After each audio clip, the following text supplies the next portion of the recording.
watching Kashif Times. दरअसल एक और तोहफा जो है मालूनी वासियों को अब दे रहे हैं जिमखाना के तौर पर, क्या कहेंगे, किस तरह की तैयारी है? नहीं, मुझे बड़ा प्रसन्न हो रहा है आज ये दृश्य को देखने के बाद। में मालूनी में पहली बार इतना बड़ा कार्यक्रम और इतना बड़ा प्रकल्प का हम निर्माण कर पाए।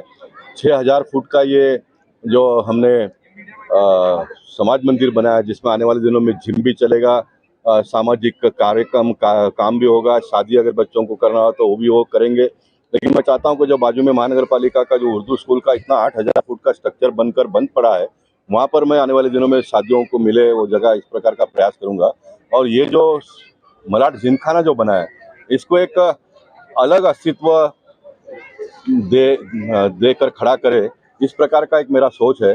अब ये कल से लोगों के लिए खुला हो गया, तो आचार संहिता कल लगेगा ये हमें शंका था, इसलिए हमने उद्घाटन कर दिया, क्योंकि 2 महीना नहीं तो फिर बनकर तैयार है और लोग उपयोग ना करें, ये मुझे ठीक नहीं लग रहा। इस प्रकार का काम होता तो हमने इसका बहुत हाई में उद्घाटन कर दिया, तो ताकि लोग इसका कल से उपयोग करें।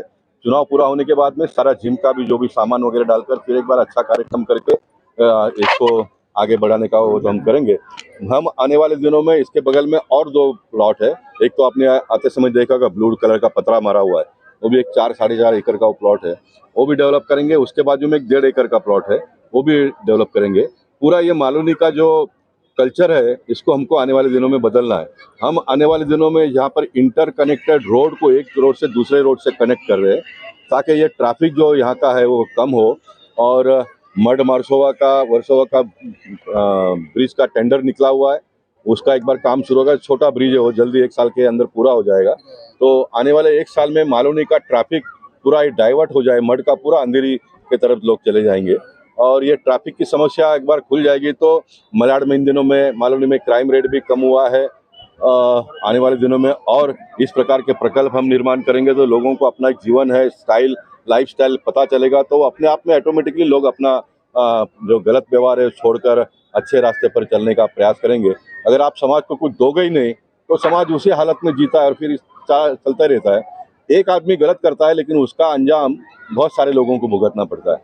इसलिए हमने सरकार और जनप्रतिनिधियों ने मिलकर लोगों को उनका जीवन क्या है, अन्य लोग जीते हैं। देखिए, मैंने ओइसर जिमखाना जब बनाया तो मेरी सोच यही थी कि मेरे यहाँ के गरीब लोग एक क्लब का मेंबर क्यों नहीं बनना चाहिए, है ना। और जिनके पास समझो लाख रुपया नहीं है, तो मैंने 5000 रुपया का मेंबरशिप से चालू किया, फिर 10,000 किया, 15 किया, 25 करके बंद कर दिया और आज इतना बड़ा ओइसर जिमखाना खड़ा हो गया। ये मालूनी जिमखाना भी आने वाले दिनों में एक बहुत बड़ा नाम रोशन करेगा इस परिसर के लोगों के माध्यम से। इस बात की मैं आज गवाही देना चाहता हूँ। जिस तरीके से यहाँ पर आपने हॉल का उद्घाटन करा है, कितना रेंट होगा अगर मिनिमम? अभी रेंट का हमने कोई तय नहीं किया है। रेंट का किसी ने चिंता करने की आवश्यकता नहीं है। रेंट बहुत लोगों को भरना पड़ता है, इसलिए तो ये हमने बनाया। ये जो भी कम्युनिटी बनाएंगे सारे लोगों का मिलकर, उसमें कैथोलिक भी होगा, मुस्लिम भी होगा, हिंदू भी होगा, वही तय करेंगे कितना पैसा लेने का करके। इसमें भारतीय जनता पार्टी का कोई लेना देना नहीं रहेगा, वो यहाँ के लोग ही देखेंगे सारा। कम से कम पैसे में लोगों को मिले सुविधा, इस प्रकार की व्यवस्था हम करेंगे। ये मालूनी माड़ा ग्राउंड जो था आज तक, जो आप बताए कि कब्जे में था, तो ये आगे भी कब्जा हो सकता है या पब्लिक के लिए ही होगा? बिल्कुल कब्जा नहीं होगा, पब्लिक का है, प्रॉपर्टी है, पब्लिक के लिए होगा। इसकी एक अच्छी व्यवस्था मैं बिठाऊंगा। जहाँ पर मैं कदम रखता हूँ तो वहाँ पर अच्छा ही होगा, ये समझ कर चलो। मालूनी के लोग बहुत सारी चीजों से वंचित थे और जो मिलते जा रही है, तो इसका श्रेय आपको जा रहा है। पब्लिक में बहुत जैसा देखा यहाँ सामने लेके हुए, लेकिन आगे भी पब्लिक को आपके द्वारा क्या क्या मिल सकता है? आगे इससे अच्छा सुविधा मिले, इस प्रकार की व्यवस्था हम करेंगे। पूरा मालूनी का ये ग्राउंड प्लस 1, 2, 3 का जो स्ट्रक्चर बना हुआ है, ये धारावी पैटर्न भी हम मालूनी में इम्प्लीमेंट करने का, मैंने कल एक जगह पे बालवाड़ी का ओपनिंग किया, तब मैंने बताया मैं बालवाड़ी का ओपनिंग मैं अकेला धूप में, मेरे पार्टी के नेता भी कोई मेरे साथ में नहीं आए, लोकल कार्यकर्ता भी नहीं थे, लेकिन मैंने किया। ये मैं मेरी भावना लोगों को बताता हूँ, मेरी पीड़ा है ये। मैं इतना कल 2 बालवाड़ी का ओपनिंग मैंने किया और 10 जगह पे सोसाइटी का लादीकरण किया, उसका ओपनिंग किया।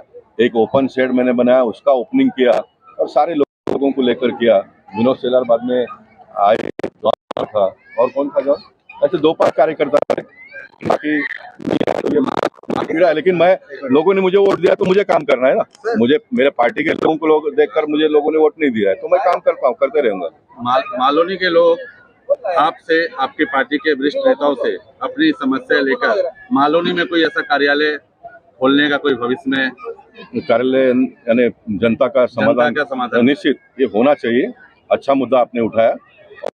मैं चाहूंगा कि ये जो सामने जो बना है ना, एक अच्छा ऑफिस बना है, तो वहाँ पर भी हमारा कोई भी जनप्रतिनिधि आकर बैठकर लोगों का प्रॉब्लम सॉल्व कर दे, उसमें मुझे कोई प्रॉब्लम नहीं है, कोई प्रॉब्लम। देखिए, ये सरकार का पैसे से बना हुआ है।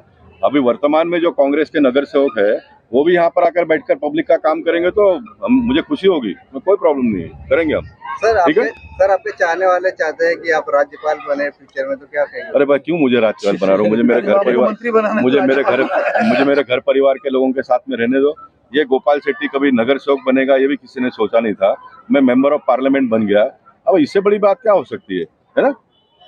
काम करें। नमस्कार नहीं करते हैं तो उसको मैं 4 बार नमस्कार किया, तो 4 बार नमस्कार का वो मुझे उत्तर नहीं दिया, तो मैं गाड़ी में से उतर के जाके उसको दुकान पे मिलकर आया। मुझे रिजल्ट आएगा ना, उस दिन आऊंगा तुमको मिलने के लिए। तुमको लगता है कि मैं जीतूंगा? नहीं, मैं बोला मैं ही जीतूंगा, रिजल्ट आएगा उस दिन आ जाऊंगा। हाँ, मैं ये भी करता हूँ। मैंने वो दिन भी कहा था और मैं आज भी कहता हूँ, मैं मालोनी के लोगों का सेवा अगर करता हूँ तो एक मुसलमान का मैं सेवा करूंगा तो मुझे उपचुनाव में 1 वोट मिलेगा। जो हिंदू का करता हूँ तो भी 1 वोट मिलेगा। मैं मानता हूं कि मुसलमान मुझे वोट नहीं देगा, लेकिन वो घर पे बैठ के दुआ करेगा कि गोपाल शेट्टी जीतना चाहिए। करते हैं साहब, दुआ में बहुत बड़ी ताकत होती है, दुआ में बहुत बड़ी ताकत होती है। करते हैं, और आपका इरादा नेक होना चाहिए, आपका सोच एकदम क्लियरिटी होनी चाहिए सोच में। भगवान ने आपको एक मौका दे दिया, कर लो। कल पछतावा नहीं होना चाहिए कि मैंने 10 साल सांसद के नाते मैंने काम किया लेकिन मैं मालूनी के लिए कुछ कर नहीं पाया। पानी का पाइपलाइन भी बदल गया। जमजम होटल के सामने का योगेश को पता है, कोई सोच नहीं सकता है। जमजम होटल के अंदर जाने के लिए उसको पाइप के ढिगले के पैर चलकर जाना पड़ता है, लेकिन कैसा बंदा होगा वो भी। 8 ट्रक, जो योगेश वर्मा ने बोला, 8 ट्रक हम लोग ने पाइप निकाला, पूरा शिफ्टिंग कर दिया। उस बंदे ने थैंक यू का फोन भी नहीं किया। मैं नाम लेकर बोल रहा हूं, जमजम होटल ने थैंक यू का फोन भी नहीं किया। लेकिन हम क्या कोई थैंक यू के लिए काम करते हैं क्या? उसने थैंक यू नहीं किया, लेकिन जब भी वो घर से वो होटल में प्रवास करता होगा तो उसको अल्लाह बाद में याद आता होगा, गोपाल शेट्टी पहला याद आता होगा, इस बंदे ने मेरे होटल के सामने का सारा पाइप निकाला। बाबा सिंह, सही बोल रहा हूं? जरा ताली तो जोर बच्चा बना। सही बोल रहा हूं तो? हाँ, करे, सीधी बात है ना, क्योंकि उसने वो मुसीबत को देखा है ना। उसके सामने 1000 पाइप का डिगला के ऊपर से वो चढ़कर बेचारा जाता था। क्या ये देश है? क्या ये लोकशाही है? कोई सुनने वाला नहीं किसी का। चल गया वो सिस्टम। इसलिए मैं कहता हूं कि जब भी वो होटल में प्रवेश करता होगा, गोपाल शेट्टी को 100% याद करता होगा, 100% याद करता है। भारतीय जनता पार्टी को याद करता होगा। तो काम करना ये अपना फर्ज है, किया हमने। मुझे बड़ा खुशी मुझे महसूस होती है कि स्ट्रक्चर आज बना है। पोइसे जिमखाना बहुत बड़ी संस्था है, लेकिन पोइसे जिमखाना में भी इतना बड़ा स्ट्रक्चर नहीं है जो हमने मालूनी के लोगों के लिए किया है। जो भी हमने बातें कही है, हम आने वाले दिनों में, अभी मेरा 2nd फेज का कल से काम चालू हो जाएगा, स्विमिंग पूल का, और बाकी जो भी करना है वो भी हम करेंगे बहुत ही जल्दी। यूनुस भाई के नेतृत्व में, जरा फोन कर लो भाई उनको। यूनुस भाई आने तक मैं भाषण चालू रखूंगा, चलेगा ना? हाँ, कट्टरता किस तरह से होना चाहिए, उतना कट्टरता अगर तुम में और हम में आ गई ना, मेरे में है वो कट्टरता काम के बारे में। हाँ, काम के बारे में मुझे कोई नहीं रोक सकेगा। ये कट्टरता होना चाहिए। पूरा दिन वो उपवास रखा, उसने पूरा काम किया, कार्यक्रम कुछ चालू करवाया, लेकिन अपना कट्टरता रोजा खोलने के लिए गया है। ये एक मिसाल है ना, इसमें से सीखना चाहिए हम लोगों ने, कुछ हम लोगों ने सीखना चाहिए। भगवान ने जिनको आज क्षमता दिया है, गाड़ी दी है, 20-20, 30-30 लाख की गाड़ी है, वो गाड़ी को भी दुख होता है कि हम 1-2 आदमी बैठकर इस गाड़ी में जा रहे हैं, 5 लोगों को और बिठाकर नहीं लाया करके, उस गाड़ी को भी दुख होता होगा। लेकिन गाड़ी लाने वाले को दुख नहीं हो रहा है। वो गाड़ी को भी दुख होता होगा ना, गाड़ी को भी दुख होता होगा। ऐसा कैसा है? ठीक है, मैं क्या करना है, यूनुस भाई तक चलाना क्या, उसके बाद में करना है चालू रखने का? हाँ, चालू रखने का यूनुस भाई तक आने तक। ठीक। उसके बावजूद भी मुंबई में सबसे ज्यादा 52,000 के मार्जिन से मैं विधानसभा का चुनाव जीता। उसके बाद के चुनाव में एक विधानसभा का 3 विधानसभा हो गया, बोरीवली, मागाठने और दहिसर। और वैसे भी पहला चुनाव इतना मार्जिन से जीता और काम भी बहुत किया, तो दूसरा चुनाव लड़ना ही था, तो वापस बोरीवली से लड़ा और मैं जीता। मेरे जैसे व्यक्ति ने तो विधानसभा लड़ने के लिए मिलना यही बहुत बड़ी बात थी, लेकिन जब लोकसभा की बात आई तो फिर पार्टी में भी सारा तय हुआ। कार्यकर्ताओं का उत्साह इतना था, मतदाताओं के मन में भी जो भी था वो था कि संजय निरुपम को हराना है तो फिर गोपाल शेट्टी ने चुनाव लड़ना चाहिए। और फिर मैं लोकसभा का चुनाव लड़ा, महाराष्ट्र में सबसे ज्यादा वोटों से जीता।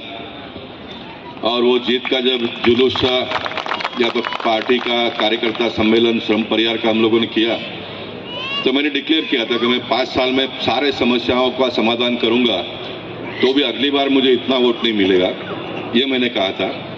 और कार्यकर्ताओं ने कहा था कि नहीं, इससे भी ज्यादा आपको वोट मिलेगा करके। और ये कार्यकर्ताओं ने कहने के बाद में उर्मिला मातोंडकर जैसी एक सुप्रसिद्ध हीरोइन जब सामने खड़ी होती है, और ऐसे समय पर मतदाता और कार्यकर्ताओं ने पहले से भी ज्यादा वोट दिलाकर फिर दूसरी बार जिता दिया, फिर महाराष्ट्र में सबसे ज्यादा वोटों से जिताया भी। आज एक टीवी में क्लिप चल रहा है और वो दिखा रहे कि जो टॉप 5 में उसमें पहला मेरा है, और उसने पूरा डिटेल दिया है। अब ये उसकी मजबूरी थी कि ये गोपाल शेट्टी 2 बार महाराष्ट्र में सबसे ज्यादा वोटों से जीते दिखाना, लेकिन उसने जो 2 फोटो लगाया वो बहुत भद्दा और बेकार फोटो लगाया, किसने भी देखा होगा तो है। अपना अपना धंधा है, व्यवसाय करते हैं, चलता है। लेकिन भगवान और मेरे पार्टी के अच्छे और सच्चे कार्यकर्ता और मतदाता हमेशा मेरे साथ में रहे। और मेरा एक स्वभाव है कि जितना प्रेम लोग करते हैं उससे ज्यादा मैंने देना चाहिए, और ये देने के लिए काम करते गया, सारा होता गया। लेकिन पिछले कुछ दिनों से मैं थोड़े अलग स्थिति में मेरी मानसिकता तैयार हुई है। बार बार कहकर भी बताया, उसको बार बार उल्लेख करना अच्छा नहीं है।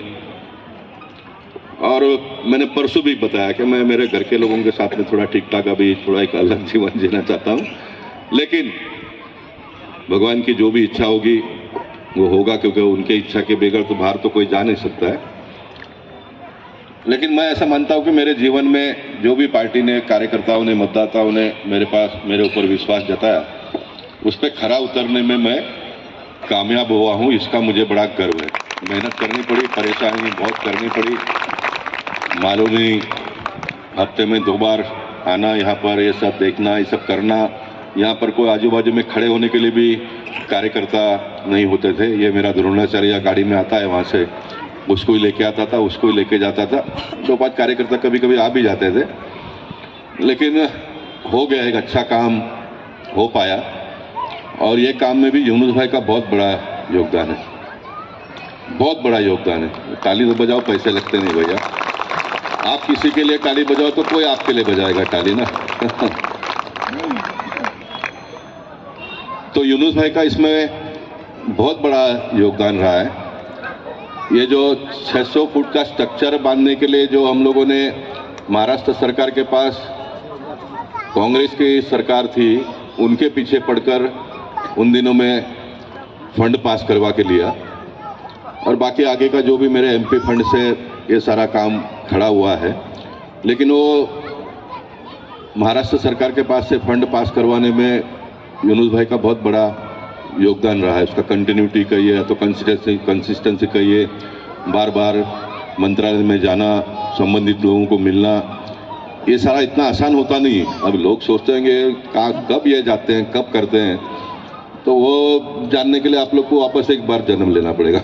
वो मालूम नहीं पड़ेगा आप लोगों को, क्योंकि आप मुझे सुबह भी कार्यक्रम में देखेंगे, आप मुझे शाम को भी कार्यक्रम में देखेंगे, आप मुझे सवेरे ऑफिस में भी देखेंगे। बीच में कभी बोरीवली के म्यूनसिपालिटी में गड़बड़ किया, इसका फोटो आ जाता है, कभी कांदोली के म्यूनसिपालिटी में किया, इसका फोटो आ जाता है। तो लोग सोचते हैं कि मंत्रालय कभी जाते हैं करके, लेकिन जाता हूँ, करता हूँ, हुआ है, बड़ा मुझे अच्छा लगा। और मैं ये भी आज घोषणा करना चाहूँगा कि यूनुस भाई को मैं सरकार के माध्यम से कोई कुछ मेरी हैसियत नहीं है दिलाने की, लेकिन ये मालोनी जिमखाना में और जो भी सामान लाना है वो सारा डालकर सेट कर और मेरे स्वभाव के मुताबिक मैंने जितनी संस्थाएं बनाई है वो सारे संस्थाओं में पर्याप्त फंड पड़ा है, किसी के सामने हाथ फैलाने की आवश्यकता पड़ती नहीं है।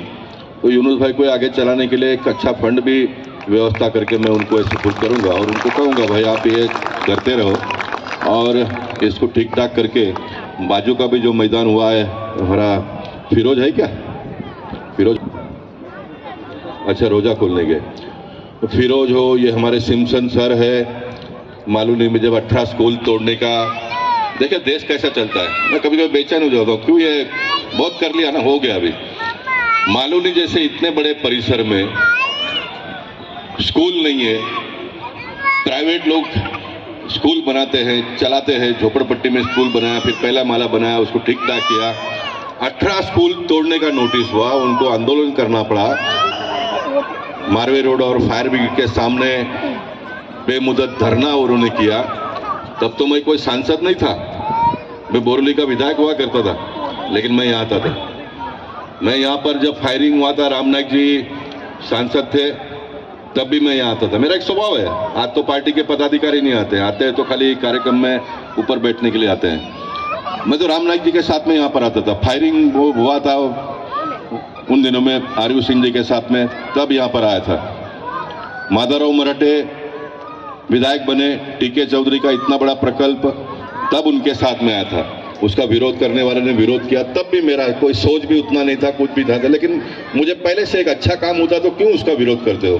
300 फुट का 400 फुट का घर उन दिनों में लोगों को मिलता था, उन दिनों में लोगों को मिलता था तो किसी लड़की का शादी अच्छे लड़के से हो सकता था, किसी लड़के का शादी अच्छे लड़की से हो सकता था, लेकिन नहीं करने वाले ने डेवलपमेंट नहीं करने दिया और वो लोग आज भी यहाँ पर ही है। तो जरा सोचना चाहिए कि पॉलिटिकल सिस्टम में रहने वाले लोग आप कितना बड़ा पाप करते हो। भगवान ने अगर आपके नसीब में पुण्य करने का लिखा नहीं होगा तो कोई प्रॉब्लम नहीं है, लेकिन आप पाप क्यों करते हो। सरकार की योजना, गवर्नमेंट की योजना के मुताबिक अगर किसी को घर मिलता होगा तो आप लोग क्यों उसको रोकते हो। ये लालजीपाड़ा का आज कमलेश को धन्यवाद देना पड़ेगा, बाराताड़ी को धन्यवाद देना पड़ेगा, थोड़ा नक्शा 75% बदलने का काम उन्होंने किया। मेट्रो 15 साल के पहले चालू हुआ होता था, 15 साल के पहले मेट्रो चालू हुआ होता था, लेकिन मेट्रो का उन दिनों में विरोध किया। मेट्रो में जिनका भी घर जाएगा, दुकान जाएगा, उनको पर्याय जगह मिलने वाला था, फिर किस चीज का विरोध कर रहे थे मुझे समझ में नहीं आया। लोगों को सुविधा मिलती थी। 15 साल के पहले अगर मेट्रो आ जाता तो मुंबई शहर का आज चेहरा मोहरा पूरा बदल गया होता था, लेकिन उसका भी विरोध किया। किसी भी प्रकल्प का विरोध करना और लोगों को अपने साथ में लेकर अपना राजनीतिक भविष्य कैसे उज्जवल हो, ये कोई पॉलिटिकल सिस्टम किसी को नगर सेवक बनाने के लिए, आमदार बनाने के लिए, खासदार बनाने के लिए, मंत्री बनाने के लिए, मुख्यमंत्री बनाने के लिए है क्या। तो वो तो इसका भाव हो गया, लेकिन नगर सेवक क्यों बनना चाहता है भाई, उस परिसर का, वार्ड का विकास करे। एमएलए क्यों बनना चाहता है तो उस विधानसभा का विकास करे, एमपी उस लोकसभा का विकास करे। लेकिन आप अगर यही नहीं करते तो फिर मेरे समझ में आता नहीं भाई क्यों बनना है, क्यों बनना है। तो ये विरोध करने वाले करते हैं और आज मुझे बड़ी खुशी है कि टीके चौधरी तो नहीं, लेकिन उनका बेटा जो आज है वो कर रहा है, हम उसको सपोर्ट कर रहे हैं। भगवान की कृपा होगी, हम यहाँ पर जो भी आज ये डेवलपमेंट कर रहे हैं उसका लाभ उसको आने वाले दिनों में मिलेगा। ये 2 ग्राउंड तो हो जाएगा, अभी इसको तो पूरा हो गया समझो, जो भी थोड़ा काम बाकी है वो पूरा करेंगे। इसके बगल में 2 और हम डेवलप कर रहे हैं, आते समय देखा होगा ब्लू पत्रा लगा हुआ है, 4-4.5 एकड़ का वो ग्राउंड है, वो भी हम आने वाले दिनों में बच्चों को खेलने के लिए उपलब्ध करेंगे। ये जब बनाया था तब मैंने सोचा था कि अभी यहाँ पर हिंदू मुस्लिम सारे समाज के लोगों का शादी विवाह हो। अब हम 2000 फुट में जिम बनाएंगे और बाकी 4000 फुट में सब लोग मिलकर, आप लोग देखो इधर कैसा करना है करके।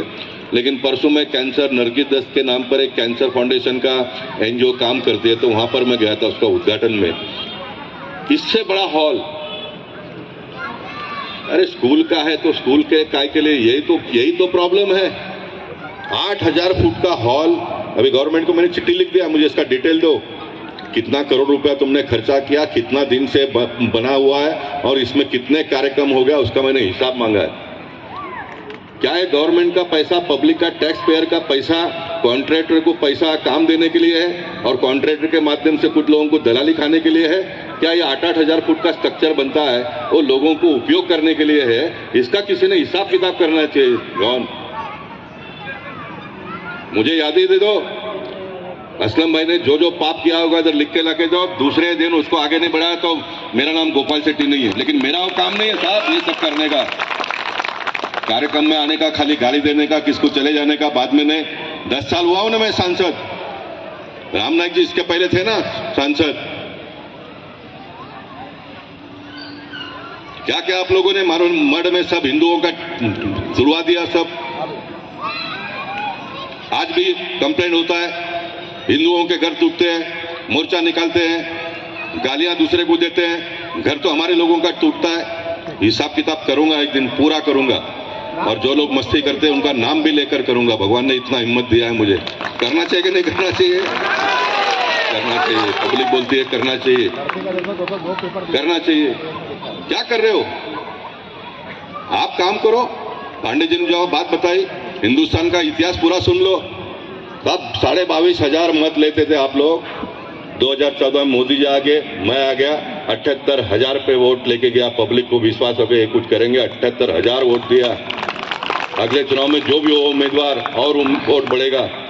साहब आप दूसरे तीसरे को क्यों गालियां देते हो? अपने लोगों को सब कुछ जोड़ लो ना, सारे हिंदू एक साथ में हो जाएंगे ना तो 1 लाख के ऊपर चला जाएगा तुम्हारा मलाड़ का वोट। अपनों को तो जोड़ो, अपने को तो जोड़ो। अब यहाँ पर सारे बड़े बड़े हमारे नेता है, कुछ मुझे अच्छा लगने के लिए आए हैं, कुछ देखने के लिए आए। मैं नहीं लेके जाऊंगा, वो नहीं लेके जाएगा। अरे कुछ नहीं भैया, सब लोग मिलकर अगर आज ग्राउंड भर दिया होता ना तो जो भी एक हिंदू को टिकट मिलेगा वो आगे एक हिंदू तो जाएगा ना। ये सोच होनी चाहिए आप लोगों की साहब, ये आप लोगों की सोच होनी चाहिए। और उन दिनों में भी यही हुआ था जो अकबर के जमाने में जगदीश, मैंने जो स्टोरी सुना वो आए थे सारे फौज लेकर। उनके पास सैनिक बहुत कम थे, हिंदुओं का सैनिक बहुत उनके पास था। वो सोच रहे थे कैसा हम इनको जीतेंगे। लेकिन ये कहते हैं कि वो राजा रात को जब देखा तो दूर दूर दूर बहुत सारे जगह से धुआं निकल रहा था, धुआं धुआं धुआं। तो वो राजा ने पूछा ये क्या हो रहा है? बोलता है साहब ये सब हिंदुओं में बहुत अलग अलग जात है, ये है, ये है, ये कुंबी है, ये कोली है, ये मराठा है, ये है, ये वो है। तो ये सब अपना अलग अलग खाना बनाते हैं। उस राजा ने बोला मैं ये तो जीत लूंगा, क्योंकि ये अपने में एक नहीं है तो मेरे साथ में ये लड़ाई क्या करेंगे। और वही परंपरा आज भी चल रही है, वही परंपरा आज भी चल रही है। जो भारतीय जनता पार्टी शिवसेना ने मुंबई शहर में 25 साल में इस मुंबई शहर को बचाया, इस मुंबई शहर को आगे बढ़ाया, हिंदुत्व का नारा देकर हम सब लोग आगे बढ़े। जब केंद्र में 2014 में मोदी जी की सरकार आई तो हिंदुत्व का जो मजा लेना था ना तो वो ले पाए, ना हम ले पाए, ना कोई कार्यकर्ता ले पाया, नहीं ले पाया। सत्ता आने के बाद में भी कोई सोच सकता था कि शिवसेना जैसी पार्टी कांग्रेस और राष्ट्रवादी के साथ में जाकर सरकार बनाएगी? इसके बारे में आप सब लोग कमेंट करोगे नहीं ये तो बहुत गलत हुआ।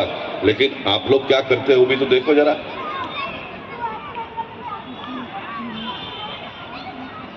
आप लोग क्या करते हो भी देखो। तो ऐसा नहीं होता है। गोपाल शेट्टी के पूरे राजनीतिक जीवन में मेरे बोरीवली के लोगों ने पहले दिन से लेकर 2014 के बाद तो बाकी सारे लोगों ने सपोर्ट किया, लेकिन 92 से 2014 तक एक पैर पर सारे कार्यकर्ता खड़े होकर मदद करते थे। तब ये बोरीवली बीजेपी इतनी हुई है। 1.5 लाख का जो वोट मिलता है बोरीवली में तो सारे लोग एक है। हर नेता की अपनी ताकत होती है ब्रिजेश, हर नेता की अपनी ताकत होती है, लेकिन उस सब ताकत को मिलाकर एक करके समाज और पार्टी को आगे बढ़ाने का सोच और समझ पार्टी के नेताओं ने करना चाहिए। तो मैं धन्यवाद देना चाहता हूं आप सब लोग यहाँ पर आए। एक शेड पण बनवून द्यायचा आहे ना त्या ग्राउंड मध्ये। सर इधर इधर आप भी इधर मी बोललो ना आता ते चांगलं नाही, आणखीन चांगलं करू आणि एक शेड बांधू तिकडे, म्हणजे तुम्हाला उन्हात तिथे कॉमेंट्री करायला बसायला। आणि आम्हाला नुसतं नाईटसाठी नुसतं फोकस बी लावून दिलं ना, आम्ही डे नाईट तिकडे प्रॅक्टिस करणार आहे आणि इकडून तुम्हाला एक चांगला प्लेअर इंडियन क्रिकेटसाठी आम्ही करून देणार। आम्हाला पुढे काहीतरी क्रिकेटमध्ये भविष्य करायचं होतं, जसं मालवणीचं नाव होतं क्रिकेटसाठी असंच नाव आम्हाला आता परत करा।